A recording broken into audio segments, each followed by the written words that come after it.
Hello and welcome to my one-take review of the DV8 2014 Plus Lexus GX460 bumper. I'm going to give you some opinions about the quality and also give you some tips to install it. First things first is the bottom line up front. The quality seems really good, but the instructions are really bad. The first thing they tell you to do is to remove the upper surround here, these fans from the grill, and they tell you to do that by removing a screw halfway down the grill here on each side. Well, to even get the grill off the front fascia, you also have to do a screw here and a hidden screw down here. But then, after you remove those, the fan still will not come off, because it is not until you remove the entire grill from the fascia that you also have, in addition to this screw, you have another one here, right there, and you have another one there. So there are two screws that you cannot remove until the grill is entirely removed from the front fascia. I spent hours trying to figure this out. Terrible instructions from DV8. Okay, after that, I gotta say the quality of the parts seem really good. The only thing that I was really disappointed about is there are no recovery points on this bumper, which I didn't even consider looking for them. I thought all off-road bumpers had recovery points, but this one apparently does not. And furthermore, the tie-down point, the factory tie-down point, is now obstructed, so you can't really reach it anymore. So what I'm going to do is they make another recovery point that goes from here to here. It's aftermarket. You can find it on Amazon, and it's going to stick out right here. So I would get a bumper with recovery points or get that aftermarket product. I think it's about 150 bucks. As far as everything else, again, the fit and finish is really exceptional. It's really well built, I think. It uses the factory bumper bolts to go in. There's no real deformable crash structure or no structure across here. If I were designing this, I would definitely have some kind of, I don't know, foam pad or something going across, or at least a bar. But I guess your winch is your bar. Speaking of the winch, these fasteners here, they're M12 grade 8.8 fasteners. They're rated to 100 foot-pounds. I tried torquing them to that much, but that was a little bit too tight, so I tightened them all to about 70. But this is a Badlands Apex 12,000 from Harbor Freight. You cannot install it unless you put the center bolt here and here facing outwards. So in hindsight, I would just make all the bolts face outwards so you have plenty of room to work with. Installing the wings, you can say I put all those bolts facing inward. Those are really hard to put a wrench on unless you remove the grill, which I recommend anyway. Then you can just reach right around. Easy to put a wrench on, no problem.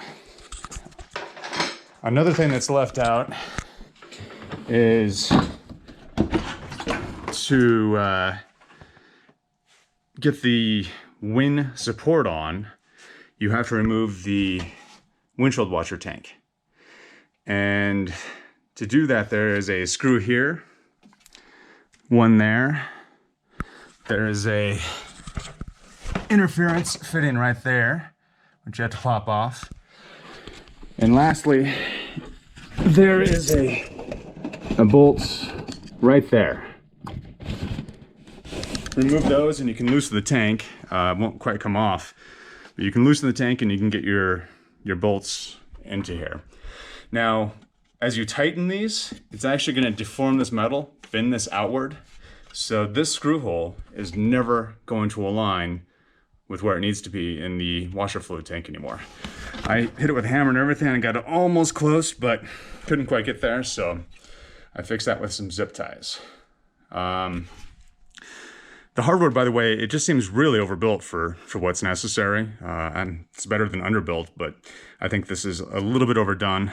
They could have saved some weight and some money by under-speccing a little bit, but anyway, yeah, this is necessary because these still interfere with the tank, and what I did to counteract that is the foam support that goes between the wings and the center section of the bumper has these little cutouts for the holes, and I put those on the back of the bolts, and hopefully it won't abrade through the tank. The last tip I have, I think it's my last tip, because I have not quite finished yet, is the directions for cutting the bumper are also not so great.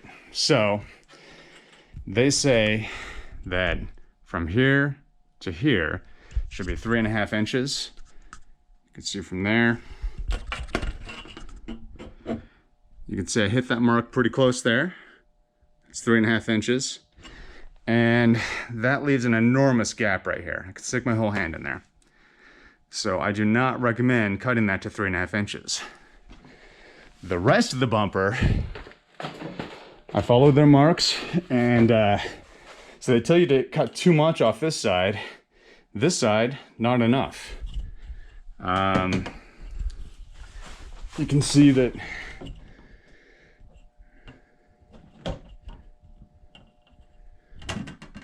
from there to there, I have it about 6 5/8.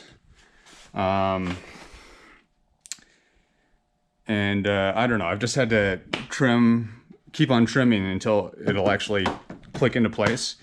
It's a little wavy line now. What I've actually done is I've ordered some thicker trim, so I'm going to try to lay down a line of tape and make a more even cut with a more even gap. I'll probably start with the gap from like right about here, and then just cut it even all the way across. And then I have some thicker edge trim on order that should be here today, and I'll put that on. One more thing is this Badlands winch. It's a Haas Fairlead winch. That's one of the reasons I bought it. I don't think we'll be winching that often, so the more affordable, heavier Harbor Freight was a better choice for me than like Warn. The hole for the Fairlead isn't big enough. So that's a major design oversight. I think what I'm gonna try to do, I was talking to someone online who did this, is I'm just gonna bolt the grill on first, and then I'll put the Fairlead on, and it's just gonna kind of crush this section of grill right here. Not the most elegant solution. The other option would be to like try to grind this out, but I don't know, I think it's gonna look terrible. So we'll see how that goes. Overall though, all the holes line up. The build quality looks really good. I like the overall design, except for the lack of recovery points. Yeah, overall good bumper, good looking bumper, but the instructions are terrible. So hopefully this will save everyone watching this many hours of frustration.